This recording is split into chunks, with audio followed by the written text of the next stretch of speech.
Good afternoon. I'm Bob Wachter. I am professor and chair of the Department of Medicine at UCSF, and thank you for joining this conversation presented by UCSF Magazine and UCSF Alumni Relations Department.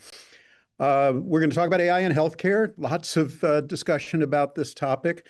When people hear it, they either think very optimistic that it's going to rescue healthcare from burnout, bureaucracy, data overload, or that it's going to ruin healthcare. It's going to be a black box that's going to undermine the role of health professionals and get in the way of judgment and the relationship between clinicians and patients.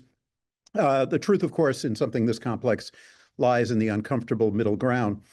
I have spent the last couple of years of my life researching and writing a book that just came out a couple of weeks ago called A Giant Leap: How AI is Transforming Healthcare and What That Means for Our Future.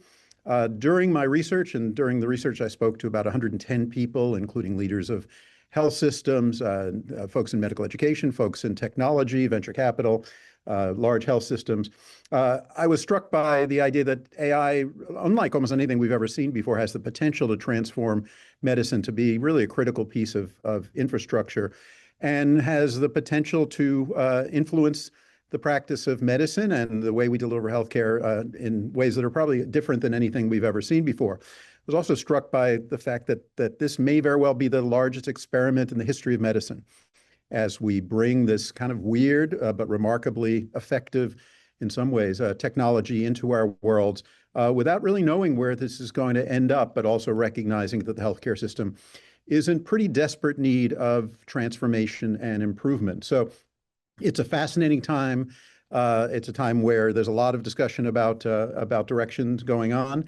And it's great to be here with two of our alumni at UCSF who are actively building systems and teaching the next generation of healthcare professionals in this incredibly interesting and dynamic era. So let me go ahead and introduce them, and then we will get to the discussion. The plan will be that I will ask them some questions around what they do for the first about 40 minutes or so, and then we'll have about 20 minutes for your questions. If you have them, please put them into the chat, and we will take a look at them and answer as many as we can.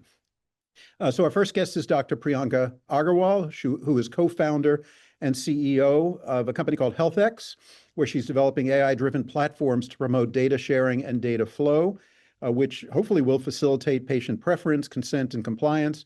Priyanka, in her work, confronts some of the key questions about data use, about privacy, about trust, and about how AI is going to influence and is already influencing the relationship between technology and real humans, both clinicians and patients, every single day. Priyanka, I hired Priyanka at UCSF several years ago, and a faculty in our Division of Hospital Medicine. So Priyanka, welcome. Great to see you. Thanks so much for having me, Bob. Thank you. Our second guest is Joanne Chun, who is a faculty member at UCSF, who directs the nation's first master's program focused on how AI is transforming drug discovery and drug development, which reminds us that before those of us who are physicians choose a therapy, it has to be invented and tested and vetted and approved. And so there's a lot going on there in the world of AI meets healthcare. Her work really gives her an insider's view on how AI is transforming drug development, and also, because of her role in the training program, a window into how it is changing and how it should be changing health professions education. So again, we'll leave time at the end for questions. If you have them, please drop them into the chat as we go along. So with that, let's go ahead and get started. Great to see both of you. Let me start with Priyanka. In healthcare today, I guess I've been struck by the earliest use cases have tended to be in areas that relate to kind of the paperwork, the bureaucracy, documentation, areas like that, which I have found to be a good thing, because rather than starting on the hardest problems and where if things go awry, we'll tar AI forever, there are problems where we probably can have some quick wins. But most of the money and most of the clinical impact will be in decision support and helping to guide clinicians in choosing the right diagnosis, choosing the right medicines. As you look at the healthcare landscape from your seat, sort of what do you see in the evolution of the use of AI? Do you agree that it's mostly been in administrative and kind of more bureaucratic and documentation functions? Is that okay? And when and where do you see the movement to more complex, but probably ultimately more important areas in decision support? Absolutely. And Bob, thank you so much for having me. I owe a lot to my time at UCSF, both across residency and then on faculty. I'll start by saying that it's an incredibly important and exciting time in medicine, particularly for those of us that have really been thinking about the system and, gosh, how do we make it better for patients? How do we make it better for clinicians? And, I think you're right that the earliest use cases for AI really were on the administrative side. So certainly ambient listening comes to mind.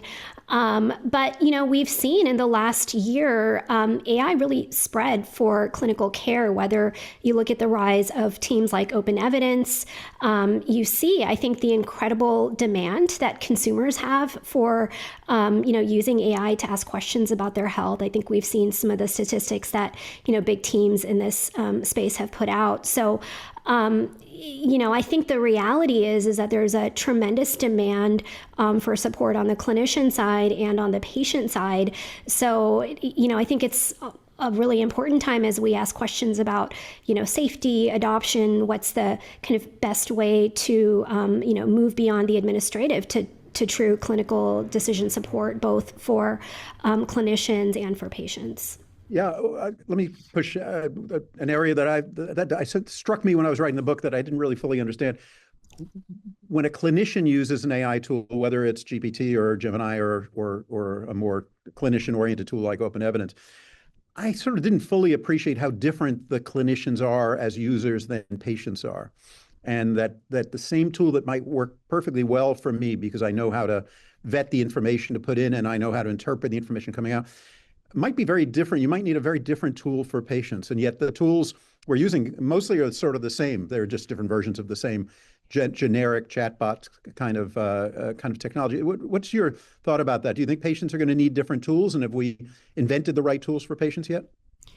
Yeah, I think it's very early days in this space. And, certainly I think, Bob, you and I talked about this. There have been a number of studies coming out with respect to, how are AI tools doing from a medical accuracy point of view? How are patients using these tools?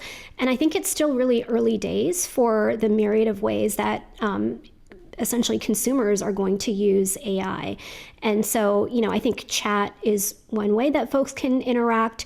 Voice may be another way. And then certainly I think there may be opportunity for teams that are building tools to really think about, what's the way to guide a patient or a consumer asking questions in a way that's going to really move or steer them in the direction that's going to optimize the ability of the underlying model to provide the right answer.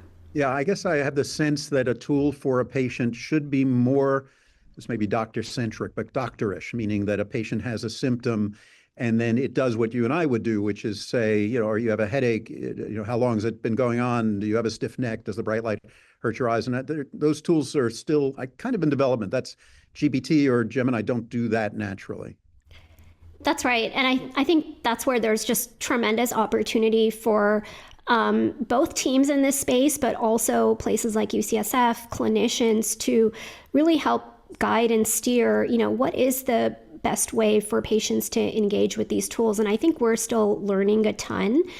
I think the reality, though, is that there's also tremendous demand. So there's really this moment where I think it's important for teams to respond to meet that demand, but also to do so in a way that's going to move the entire field forward. And I really kind of view this as beyond any one group, but really a call to action for the entire kind of medical industry. Yeah. Joanne, I'll maybe ask a version of the same question to you. I assume that a lot of the patient uses, and as Priyanka said, the data are crazy. Half of patients are using these tools to put in their symptoms or get information. I'm sure a fair number of the questions are about the medicine I'm on, or maybe the medicine I should be on. How do you think about consumer-facing use of these tools, particularly as it comes to pharmacy and medication management?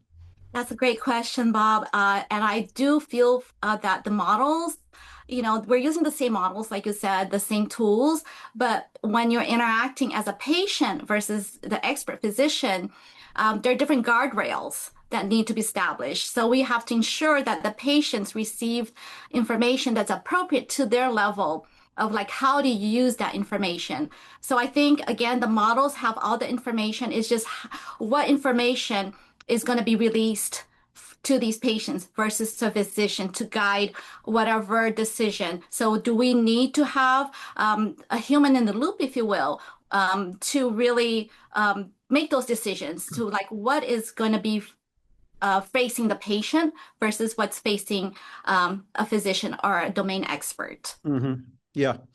Yeah, I think it is. It is, I think, conceptually important to think about novices. Patients are actually experts in their own illness and their own symptoms, but not experts in what you learned in pharmacy school or what we learned in medical school. And I think the use of those by different populations is going to have to be somewhat more customized than what we're seeing so far.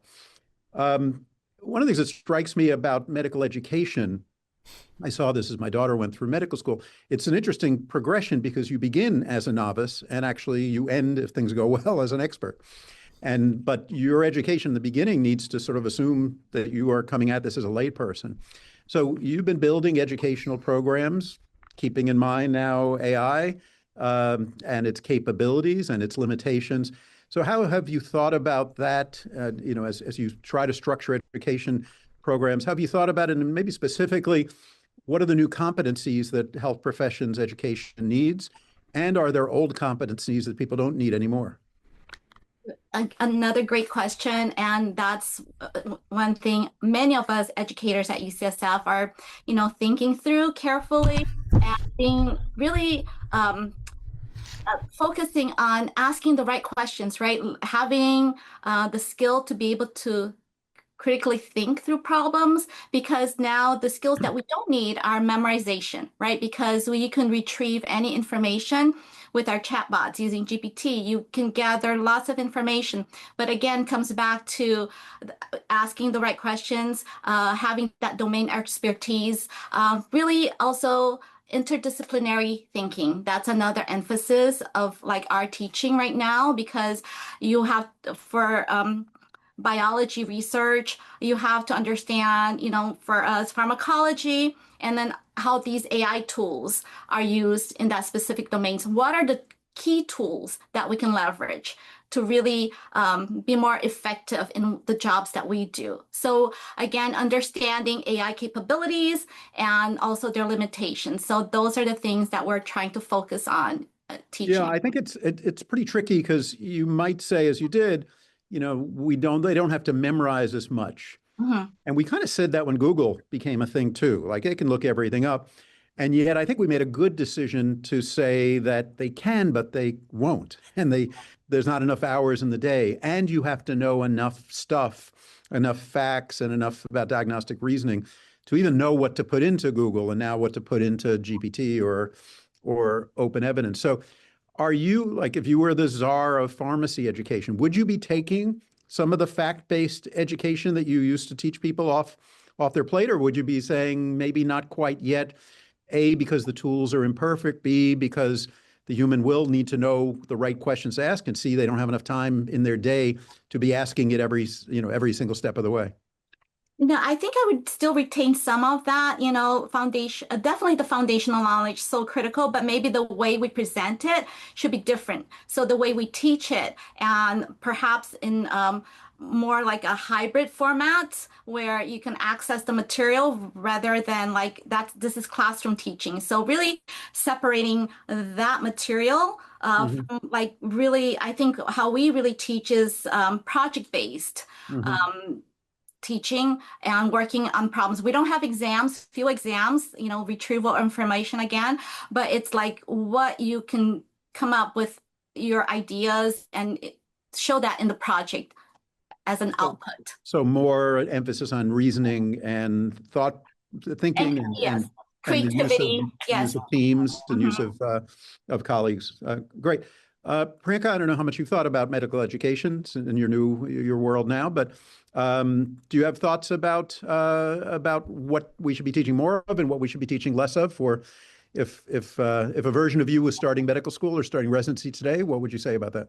Yeah, absolutely. And I think, Bob, this question is interesting because in some ways, it's not just being asked in medicine, it's being asked across the board, right? Sure. And so, in some ways, I think first principles, some of the foundations for medical thinking, particularly around critical thinking, how to evaluate studies, how to have that judgment, how to provide that human perspective. To me, those human qualities in some ways become all the more important since, in some ways the knowledge is available. Again, that's not to say that knowledge isn't part of the education. It's just that these questions around, what's real, what's not, what judgment do I place as I'm making decisions, I think becomes all the more important. And in some ways, I think there's a premium for that type of thinking and guidance now that in my opinion, is always going to be a need and a part of medicine.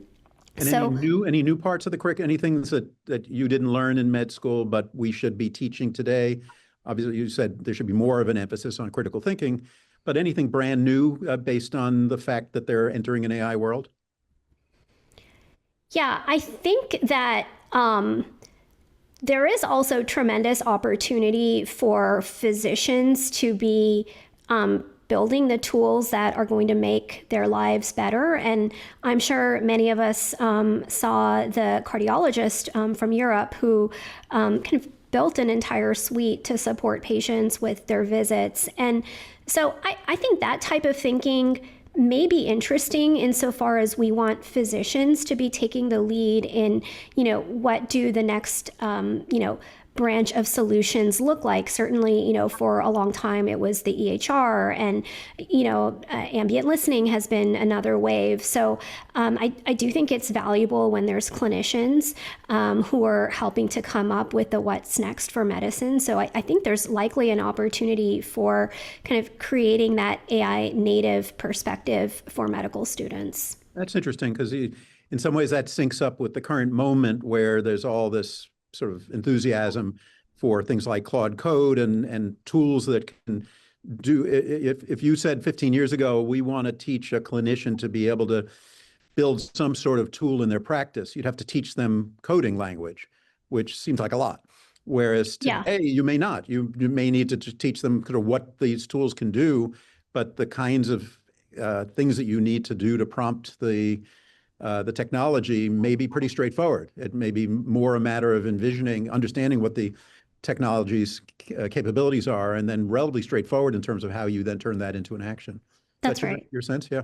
Yeah. Great. Joanne, let me turn a little bit to drug development, an area when I was writing my book, I had to decide, do I talk about the whole world of medical research and drug development? I did a few interviews with some of the leaders in biotech, and I realized that you should be writing that book, not me. So confine myself to stuff I know about, which is how healthcare works and doctors and patients' lives might be changed by AI. But you do live in that world. We hear lots of, there's a lot of hype in AI throughout, but one area of a lot of hype is that this is going to massively shorten the drug development process and improve the possibility we're going to come out with effective drugs for cancer or Alzheimer's or name your favorite disease. Tell us what is right about that and what is hype.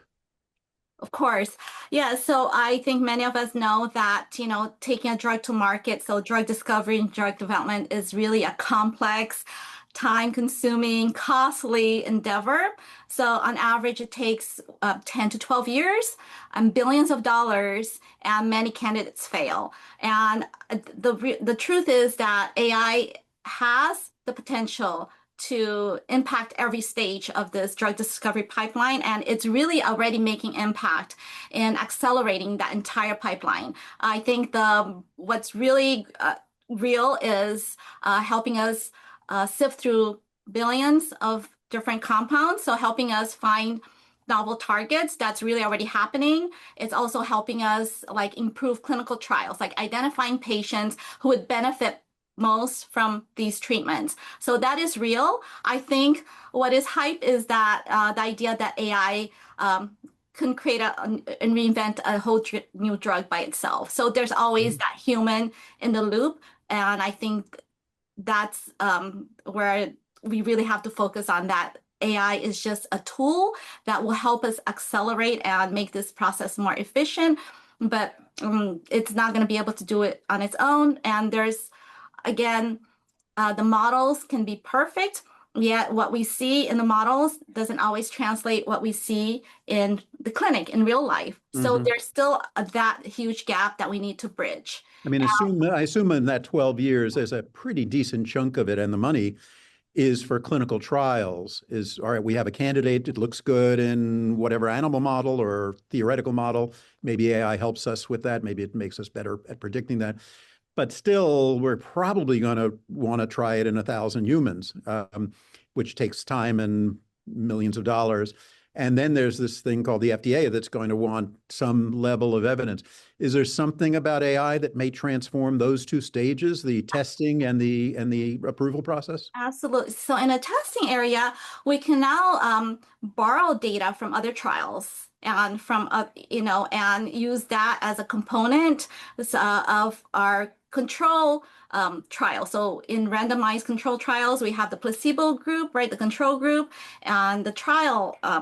And if we don't have, for cancer, for example, it's really hard to have a large control group. So, but if you can borrow data and using AI tools to borrow data from other trials that are similar, or even create synthetic data that can then use to maybe not decrease the number of patients, maybe shorten duration of trials. That can also improve and help in terms of shortening the time to and is that already being done? Yes. And with Yeah, the that FDA, is, the yes, FDA and the has FDA said we will accept a control group that actually was not constructed to try this drug. It was constructed to try another drug, and you've somehow morphed it into being an appropriate control group for this drug? That is ongoing right now, collaborations with the FDA, really supporting those types of studies. And yes, and Great. that is Interesting. yes. And maybe the first stage, because I tell people in my department who are real scientists that I was a science major in college, but then I say political science, which I find very funny, and they tend not to. Explain to me, like you would be explaining to your mother, like when we say AI is going to go through and find targets, and like what's actually happening there? What do you actually have in your database that today is going to take a human, whatever, months and months and months and months to do, and AI somehow will magically do it in hours or days or something? What actually is going on there? So I think one easy example is like, I think everyone has heard of AlphaFold.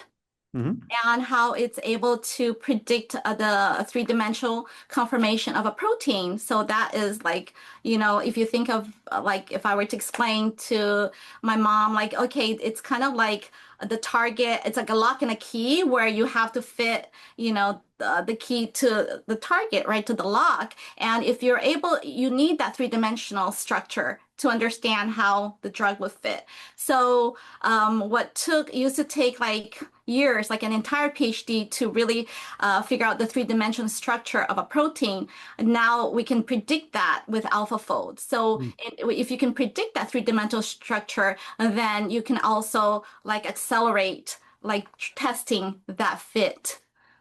And so you have another database of your drugs that Yes. have a certain conformation. They look a certain way, have certain things that could then, once you sort of know what the three-dimensional structure of the target is, you can press a button and say which one is going to fit most naturally into this hand in glove kind of thing. Exactly. We look at like affinity, what binds tighter to that target. Great. Priyanka, as you look at clinical medicine, what do you think is hype and what do you think is real at this point? Yeah, I think we are in this moment, Bob, where there's tremendous interest in supporting both patients and clinicians. And I think, I personally find it an incredibly exciting time. Maybe to share a little bit on how HealthEx came together. I really came at this when I was in the life sciences and the biotech space. And, I saw how hard it was to access patient data. And on the one hand, it might take you, 12 months to set up a data use agreement and get data in that way. On the other hand, it's actually quite easy to buy de-identified patient data.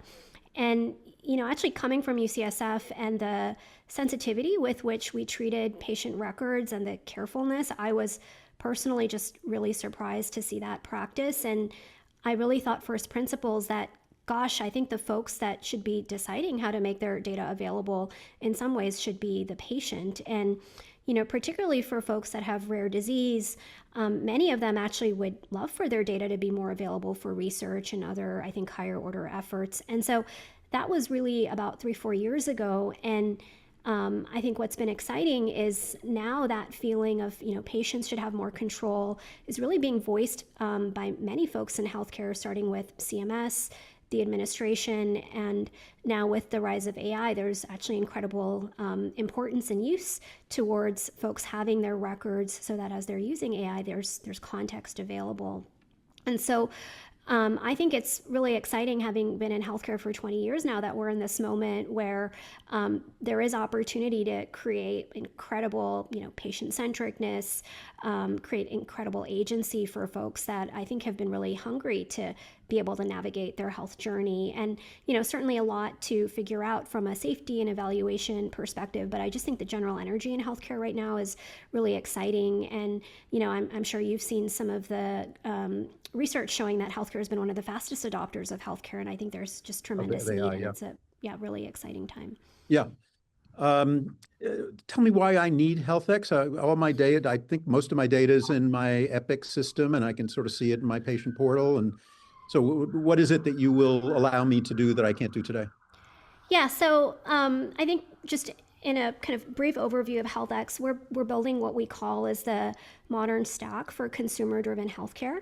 So that really has 3 core components. The first is your digital identity. So you want to be the same Bob, whether you're going to UCSF, you're going to Walgreens to pick up a prescription, or you're engaging with your health plan. Mm-hmm. And so all of the work that we do is founded on verified digital identity that allows us to kind of take your context outside of UCSF and use it in a repeatable manner. From there, we make it really easy for you to access all of your health records across all your places of care. So, like you, Bob, I'm a very loyal UCSF patient. So, most of my data is at UCSF. But, I was on a work trip 2 years ago in New York, and I went to an urgent care and had an ultrasound done. I have some vaccine information from COVID era at Sutter. So, I think even those of us that are pretty loyal patients of a specific health system, we do end up with records outside of kind of one place. And so rather than having to go separately portal by portal, we let folks kind of access that wholesale in one go. And then lastly, the third kind of layer or component is consent and permissions, because ultimately, I think viewing that data is useful. But again, as AI agents come up and as, folks are using more digital health apps, we want to make it possible for individuals to connect that data and access it really in the moments that matter. So, imagine you're trying to use a diabetes app. If the first thing you have to do is enter your 15 meds, that's going to be a big barrier for a lot of folks. Yeah. So that's really how we think about it, is that we're in this moment where there's tremendous use for health data. And there is a bit of, I think historically data has lived within kind of single institutions. And so we want to make the patient the first order kind of unifier versus the institution. And so that's really what HealthEx is trying to do, and done well. And what our ultimate goal is that we'll essentially be functioning as an Apple Wallet for your health data. So, you have your credit card in your Apple Wallet. It's very secure. You can kind of use it in a repeatable way. And so we want to create that same motion for your health data. Great. That's very exciting. I'm having a little, it's some combination of deja vu and PTSD. I was on Google Health's advisory board in 2006. That's right. When Google had pretty much the same vision. But if you signed on to Google Health, you had to click about 47 I agrees with Walgreens and CVS and Quest and UCSF. And I remember Eric Schmidt, the CEO, coming in and talking to our group and disbanding us and saying, this is too complicated for us. So that's right. That was 20 years ago. I think the world has finally caught up, right? Like there's so many cyclical It took a little while, but that's very exciting.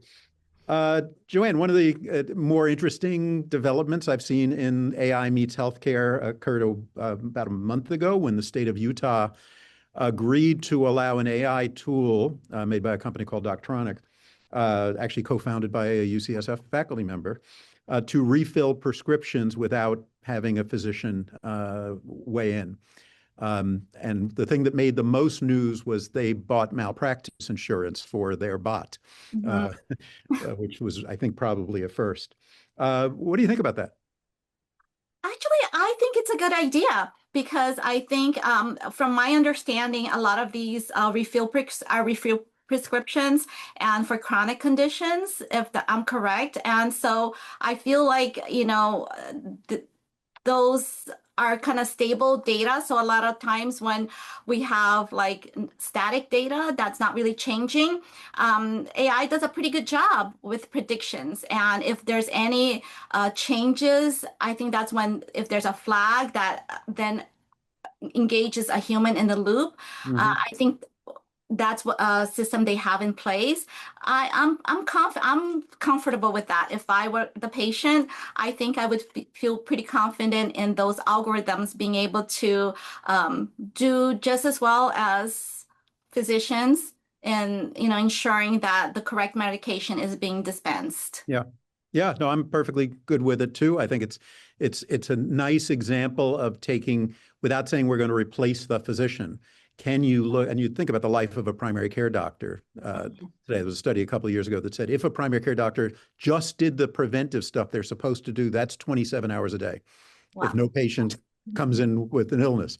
And so the doctor doesn't really want to be spending his or her time refilling my Lipitor, and the patient doesn't want to go through the hassle. So I think they chose an area that probably all parties agree, if you can get it right, is terrific. Do you see this? Some people would call it a slippery slope, or some people would call it just an early example of something that's going to get broader.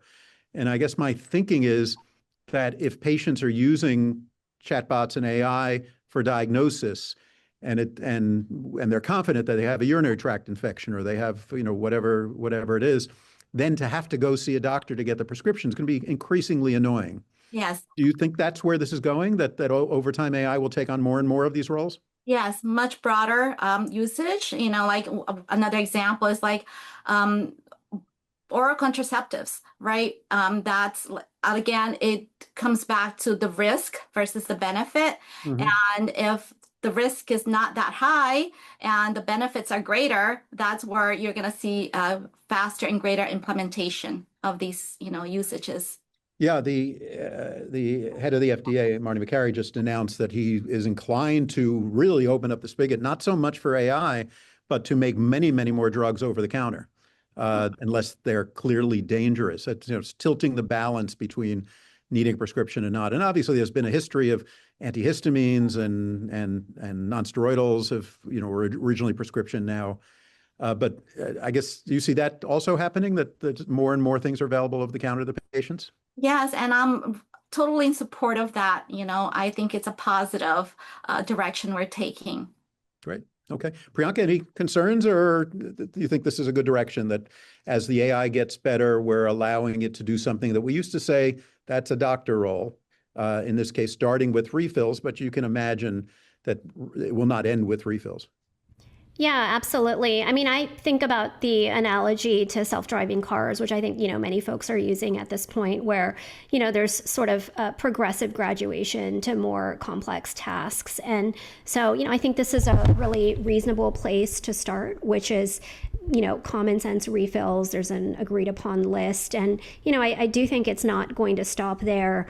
But again, I think going back to one of the themes I keep bringing up is there is such tremendous demand for clinical care, and there's, of course, growing wait times. It's hard to see a clinician, that I don't think we are at risk of hitting the kind of there's too much AI in clinical care just yet. Obviously, we will head in that direction, and we have to decide what's the right balance. But I think for now, there's tremendous opportunity. And, I think the intent is that this continues with a good amount of oversight and retrospective evaluation to really understand what works, what doesn't. Great. That makes a lot of sense. Let me remind listeners that we will go to your questions in about 5 minutes. So if you have them, please put them into the chat. as we sort of talk about more autonomous agents and doing and in some ways taking over some tasks that we used to say needed a physician or, for that matter, a pharmacist. What would you tell a kid who said, I'm thinking about going into, let's start with medicine, Priyanka, then we'll move to pharmacy?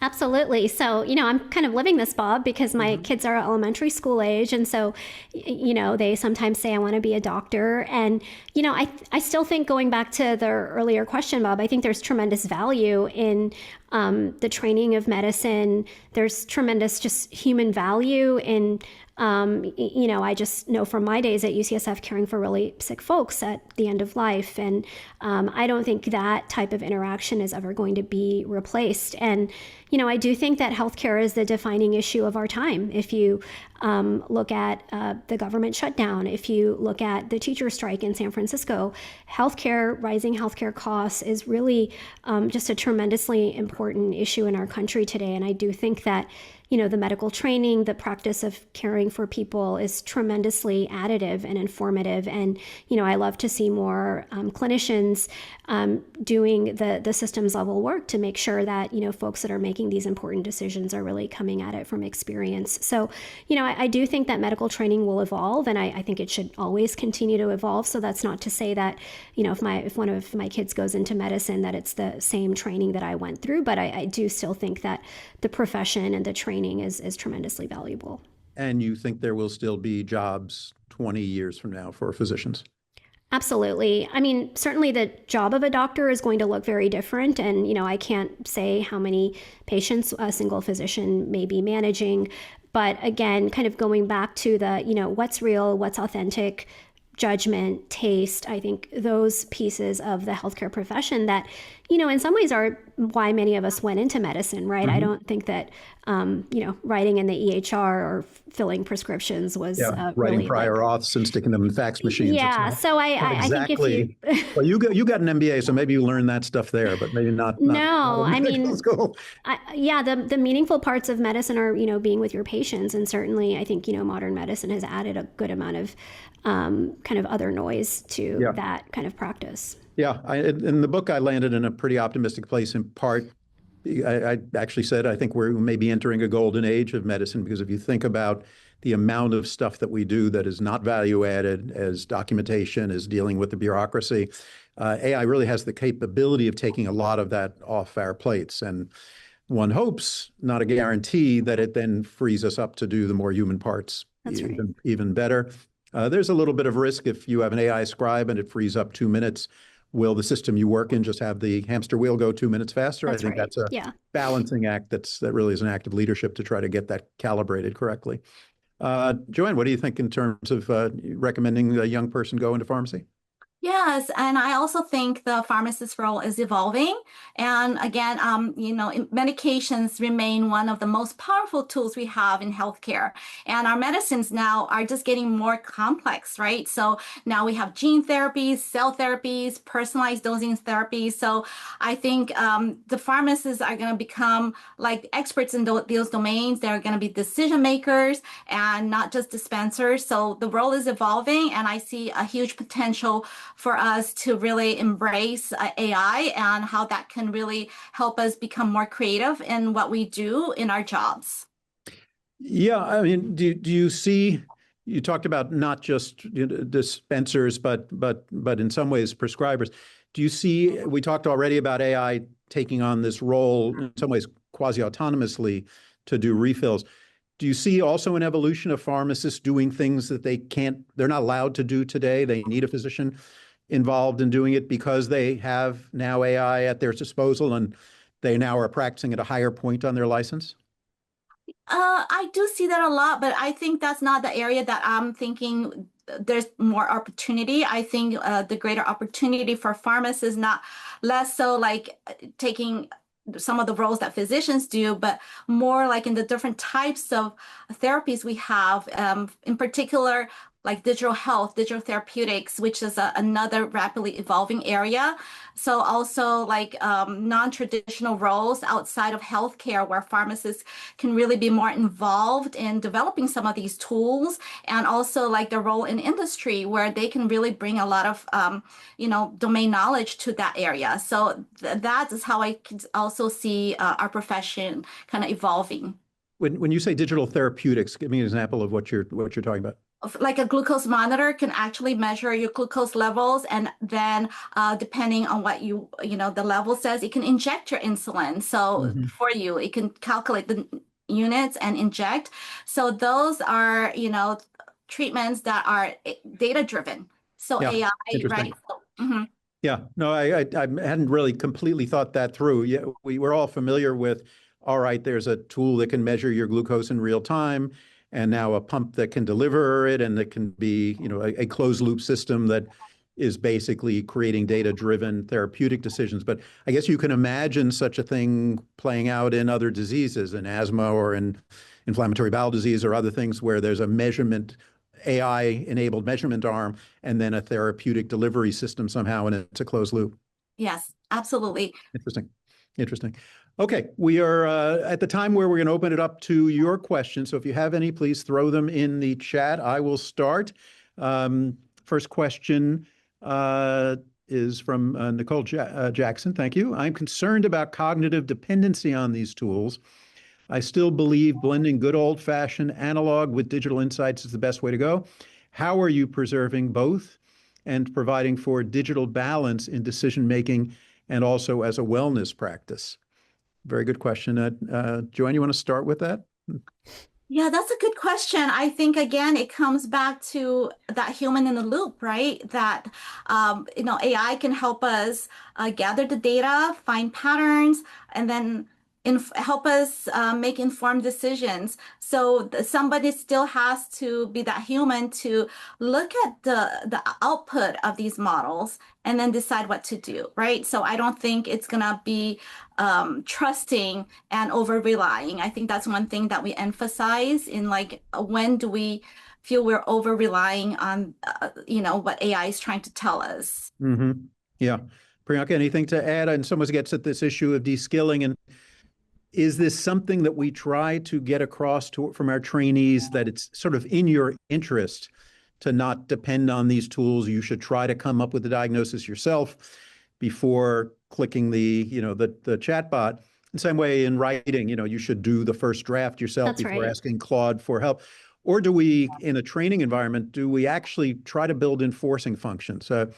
I'm struck, like in TSA world, they periodically throw an image of a bomb or a gun into the TSA's video monitor just to be sure they're staying awake and not falling asleep at the switch. So are there system solutions here, or is this mostly going to be us sort of telling our trainees and trying to come up with models where they understand that if they become overly dependent on the tools, they're actually going to be in a little bit of a cognitive death spiral? Yeah, I mean, this is a really interesting question, and it's very fundamental in some ways, because you kind of see the challenges on either extreme, right? Where if you're kind of pretending that these tools don't exist, that may not be the answer. On the other hand, if that's all you're using, then it is that, how do you build the foundations for critical thinking and evaluation? And in some ways, I think that's really the fundamental question. And I know, Bob, like, think about our case reviews, and a lot of the time was spent on, biases. What was your framework for thinking? And in some ways, to me, that foundation still holds, which is how do you make decisions? How do you gather information? I certainly think there's a role, particularly for early trainees, to kind of do that without the help, so to speak, in the same way that I, might tell my kids that, hey, you need to learn math and not just use the computer. On the other hand, I think, to my earlier point, the extreme of like not allowing the use of those tools doesn't make sense either. So I think there's kind of stages along the medical education, and, there is some value to kind of developing those thinking skills, and then kind of layering on, well, how do you kind of use the tools as you're kind of going through the diagnostic evaluation process, and, layering that thinking on as well. Yeah. Yeah, these are, I'm sure you're dealing with versions of this with small kids as they are going through, do you allow them to use all the tools right off the bat? Because they will in real life, and, if they help, they help. And on the other hand, are you facilitating sort of de-skilling or never skilling that they never even, de-skilling in some ways is more benign than never skilling, that they never learned it in the first place. And That's right. sure, you struggle with that all the time. Do you think, are your kids' schools struggling with that as well? Yeah, I think there's a bigger conversation that's going on right now, certainly about the use of computers in schools. And, I'm not an expert in this area, but it certainly seems like a lot of the headlines here are that, actually kind of that foundational first principles for kids is really important, and too much dependence on computers, isn't good. So I do think that some of that holds for medical education as well, right? Mm-hmm. Where there's just no substitute for learning how to think, and, just kind of turning on these tools full scale is probably not the answer for kind of early training. In some ways, it's an analog of good medical education in general. As an attending, we all learn to ask the intern, tell me what you think is going on without just telling them what you think is going on, which can actually prevent them from learning it. That's right. A question from Kenneth Schell: who will be accountable when the inevitable happens and something occurs that isn't expected, obviously something bad? As long as nothing goes wrong, the public will be fine. When something goes wrong, the injured party will want accountability. That's why malpractice insurance is so high. So how do you guys think about this issue of accountability? I guess as long as there is a human in the loop, we will assume that the human will be both sending a bill to the insurance company and also be deemed to be the accountable entity, even if they got steered wrong by the AI. But, this balance is going to shift over time. Tools are going to we're going to become more dependent on them. Maybe at some point they become autonomous. So, Joanne, any thoughts about that? I think, that's a great question. But it comes back to, like, what are we comparing this, acceptancy rate to? Like the failure, like a lot of AI models are predicting at like 92% accuracy. And when we compare that to what we have today, status quo, right? Like how well do pharmacists in general do? That I think that's the real question we should be asking, because we're not perfect, right? All of us, we make mistakes. Why should we hold AI to a higher, level of like perfection or accountability, if you will? So those are some questions that I think we need to think through as well. Yeah, that's great. Priyanka, anything to add?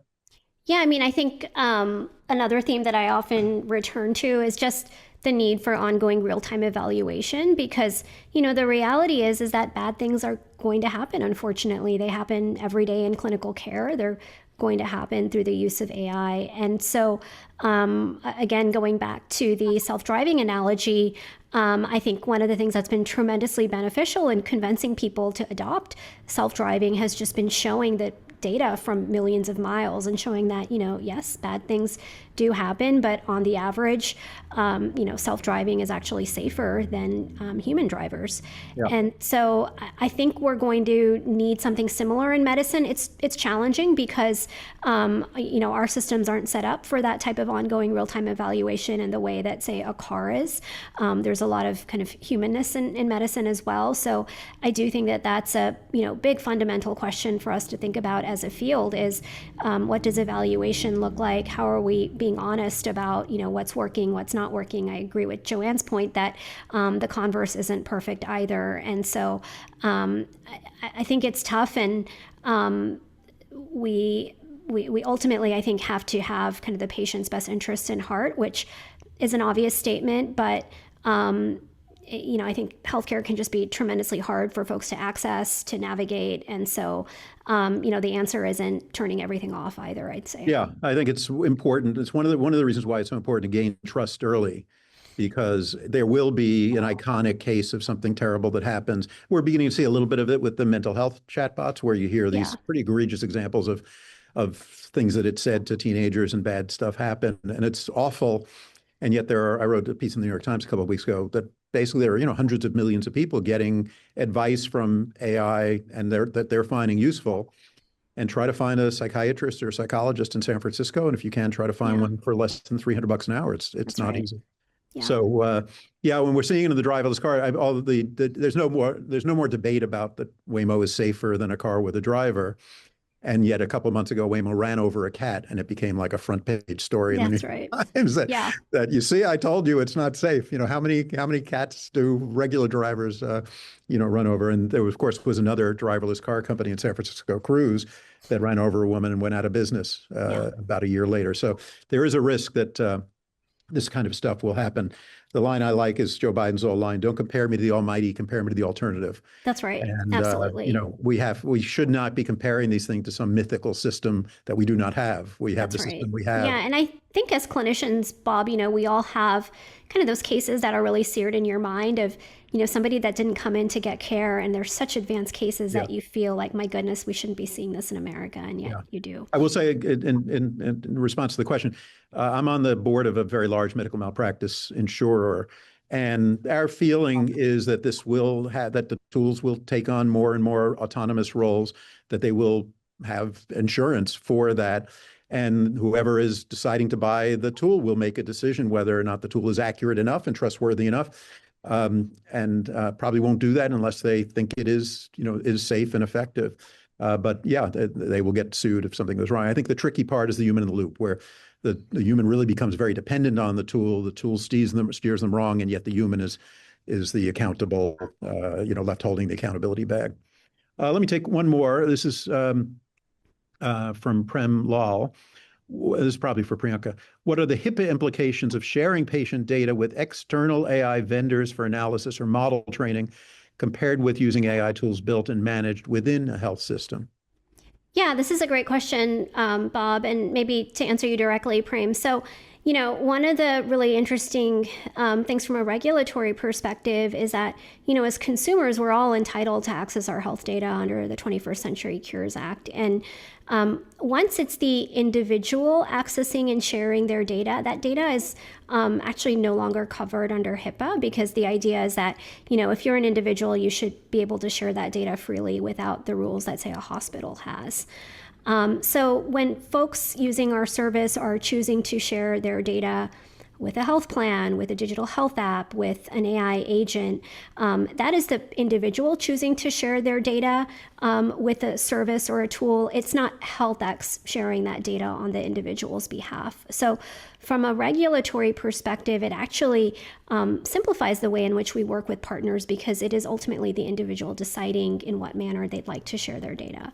Now, as part of that, we do ask that the teams that we're partnering with have certain standards with respect to how they're using data. And, we want to make sure that users have clarity regarding, is their data being used for model training? How is it being used, et cetera? So, that's a little bit of the nuance, I would say. But by and large, this is really the individual choosing to move their data.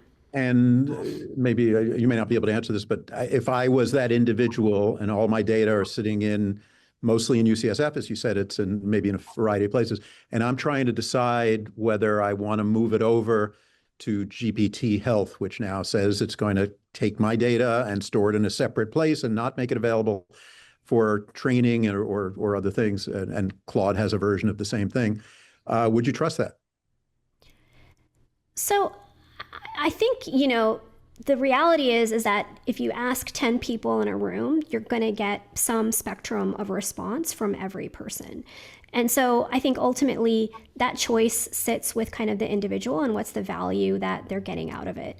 I find from my personal experience that, many times it's the folks that have had the most challenges with their personal health who are really the most desirous of using some of these tools, because they just need the information and the knowledge so much. Mm-hmm. So I think that's a value judgment that every person has to answer for themselves. But I do think that as a field, and I say this holistically across health systems, digital health apps, AI agents, I do see that there's some themes that are arising where, many of these big teams are saying, hey, we're not going to have model training. We're going to think about your data in a thoughtful way. To your earlier point, I think that trust has to be there, because if, teams say one thing and then they do another, that's the surest way to lose that trust. So yep. I think we're in really early days, but, I appreciate that many of the teams have come out with that stance. And I think the key is now kind of maintaining that trust and ultimately, I think to your earlier point, Bob, like these consents shouldn't be, 42 check marks that people have to check without really having the ability to understand what's being asked. And, I think that is where some of the work that CMS is doing with Medicare app certification, for example, where, to be an approved app in that store that's coming together, terms and conditions have to be written at an 8th grade reading level or less. So I do think the community is coming together in ways to really create transparency and make it, I think, at least feasible for kind of an individual that's not an expert to make a value judgment and decide. Do you think the end game here is that I take my data from UCSF Quest, CVS, and Walgreens and give it to some other big AI company, or the end game is that there's AI embedded in the UCSF electronic health record, and that's kind of my one-stop shop for all my AI meets my healthcare needs? Yeah, and I'll say, maybe just backing up one step, we kind of see opportunity for individuals to, potentially share their data in many places, not just kind of the AI agent example, but, health plans, for example, think about how long prior auths take. And so if as an individual first order, I could make my data available to my health plan, maybe I'd get a medication in a day rather than a week. So, I think ultimately the value has to be there for the end user and kind of that trust. And then insofar as, hey, what's the world going to look like? Is it going to be that, UCSF has tools and GPT has tools? I think we're going to see a flourishing of kind of all versions of this. And, it's still very early days. I'm not exactly sure who's going to, quote, kind of be the default place for using these tools. I mean, certainly places like UCSF have tremendous trust for patients. So I think there is opportunity for, places like UCSF to have its own embedded tools because of that trust component. And so, early days, exciting days. My kind of hope is that, the whole ecosystem flourishes so that folks have a lot of choice. Joanne, any comments on that question? Sort of people choosing to move data around, and are they safe to do that? I think so. I think we have enough guardrails in place. And I think especially here at UCSF, I think like Priyanka said, we have a lot of trust, and using these tools really will facilitate I think patient better outcomes. So I'm positive on that too. Yeah, I am too. We're in an interesting environment where there's very little regulatory pressure on this. There's an organization called CHI that was developing a strategy to test different tools and just announced it's getting out of that business. So it really is, in some ways, the Wild West. And at least my own level of trust is higher if it's an organization that I trust and have a health relationship with than it might be for me to send out my data, hither and yon. But as I think both of you said, and Priyanka made clear, there's a lot of flowers that are going to bloom here, a lot of different ways of slicing this. And at some point, there'll probably be winners and losers that emerge, and people will express their preferences about where they want their data and where they want their insights to come from. And it'll be interesting to see. Okay, I think we're pretty much at time. This was a fantastic discussion. I appreciate both of you joining us and your insights. And it's nice that you come at this world from very different angles. Just shows how incredibly diverse the issues are, and I sort of found that in researching the book as well. You've got to really think about this from 100 different angles in order to try to get it right. Thank you all for folks who joined. I really appreciate you being on, and terrific questions. For those of you that are alumni of UCSF, I hope you register for the 2026 Alumni Weekend, which is happening April 23rd through 25th. So I'll repeat that. 2026 Alumni Weekend, April 23rd to 25th at UCSF's Mission Bay campus for more great conversations on interesting and important topics like this one. And we will put a link to the registration up on the screen as soon as we say goodbye. And again, let me thank you all for being part of this conversation and for the work you do every day to make care better, safer, and help us all figure out what the role of these extraordinary tools are in a world of medicine and world of healthcare that is evolving very quickly.